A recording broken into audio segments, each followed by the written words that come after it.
this is the TheFerbGuy, and from a request I told, the previews dude is I'm having a hard time speaking his name. Preview dude is back. I am going to show you the Betamax player since I uploaded the opening to a beta cassette known as Super Ted 5. So let me show you.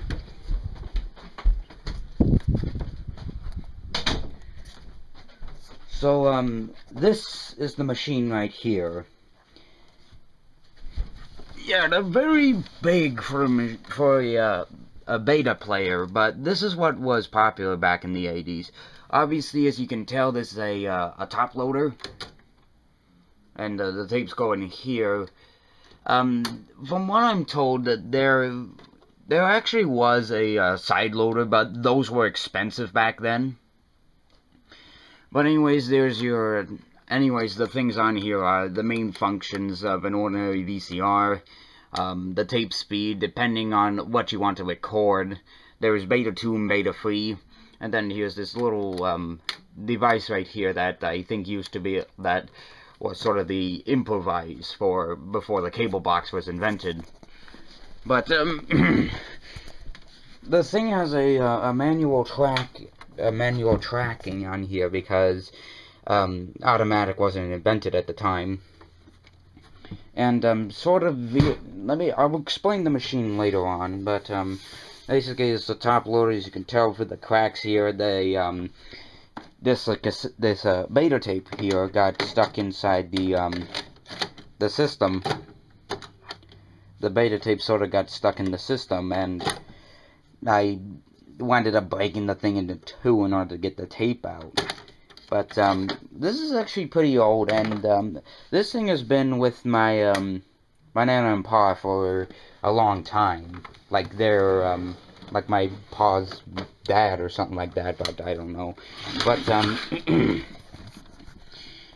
it has coaxial out, a coaxial in, coaxial out, and then back here is a video input and audio in, then outputs, because the reason why there's only one audio is because, you know, stereo wasn't popular in the 70s or early 80s. But let me show you the interior of the well, actually, let me show you the comparisons. I'm just going to use this Golden Book video right here to demonstrate. But basically, this is what a beta cassette looks like, and this is what a VHS looks like. It's a very small piece of mechanisms, as you can tell through most of this, and that it has a red tape on it instead of the ordinary white that's on a video cassette. A beta tape used to have a big giant head drums on them, so that they could produce high quality images than a video cassette. Let me give you sort of the size comparison of the beta and the video cassette. So you can tell it's sort of like 25% less than the VHS's. This is the tape Super Ted 5 came in. And this is an old British cartoon that, for some reason, Disney managed to place on the Disney Channel back in the 80s. It was a 1985 beta tape. But basically, the innards of the machine is actually pretty hard to understand, unless you understand the machine very well. But sort of the problem I face with this mechanism is the fact that this thing eats the cassettes. I nearly had this tape eaten, but luckily for me, I've managed to transfer this tape so I wouldn't have to play this mechanism. I don't have much beta tapes just because it's not a collectible thing. I just saw it at the thrift store and just decided, okay, I just hope I still have that beta player up in the attic, and hopefully, and luckily, I have. Okay, so now I get the machine hooked up and I'm prepared to, prepare the thing for the beta testing. Basically, what I'm going to do is I'm going to sort of fast forward through most of this, because the player, like I said, or I think I did, in the video when I demonstrated the player and showed you a little bit of history and the size comparison, the thing tried to eat the cassette. So basically I'm gonna unscrew this thing and I'm just gonna edit through it and get to the good stuff. So excuse me one moment while I unscrew most of the stuff.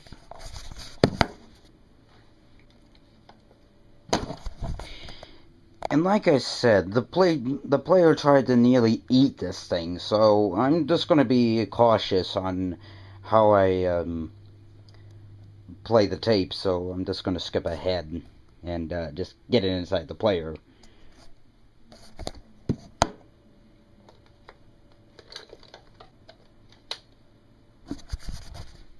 Okay, the tape is successfully rewound. Well, fast forward to where it needs to be, and let's begin. So, anyways, this is the head drum. It uses sort of this big giant thing, and let me tell you, the thing is noisy as crap. Let's play.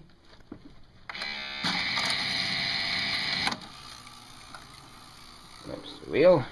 Let me show you the screen. Yes, you can probably tell the player absolutely hates it. But let me cover the thing real quick with this metal cover, whatever. There's the yeah, the thing's in low quality, unfortunately, because they didn't believe in stereo back then. But basically there are these lines going through the screen. I don't think you can see with the camera, but there's a lot of these lines that keep coming down, and obviously this is a weird thing. I can't stop and rewind the tape. It gets jammed in the beta player. This is a story about an ordinary teddy bear. And there's those lines again, but just because it's an old deteriorated cassette. But here it is.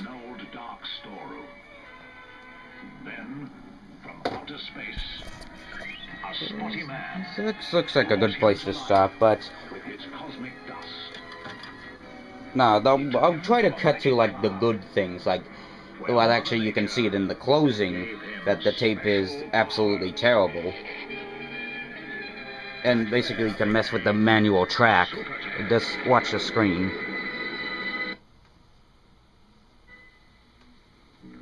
Can't leave it in the middle. Let's see. I gotta leave it to the far left, and sort of let's stop right there.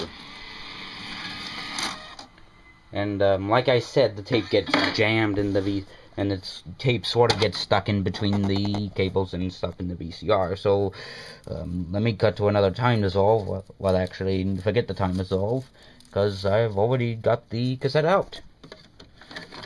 But anyways, I pulled the tape out, and uh-oh, the wheels didn't go in correctly. Well, that's because I have to open up the thing and manually rewind it, from according to what my pa said. And my mom, she used to rent the beta tapes. And basically, like I said, I gotta rewind the thing manually. So basically, what I do is I just insert the cassette into the player. And I can't rewind it on its own, even if I press play. I have to press play, wait for the wheel to go in, then rewind the tape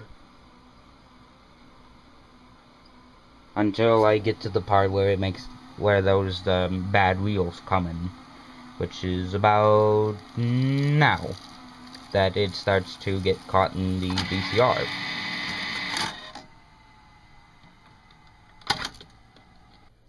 One thing I also forgot to mention is that these tapes, like this one right here, don't have the copyright protection encoding on them. This was probably during the format wars, and they couldn't add copy protection onto these things. They're easy to transfer on VHS and DVD. But basically that's pretty much it for how this machine works and all that. So basically I hope you're enjoying the channel so far, and make sure to tune in December 4th, and and the 5th or not, for an all-new episode of TheFerbGuy. I shall have a new trailer in the link in the... I should have a new trailer for the video. And, I might be able to show you the innards after the 200th video, which is obviously a YouTube exclusive review. What am I reviewing? Well, you gotta stay tuned and find out. Anyways, this is TheFerbGuy, and I'm seeing you in the very near future.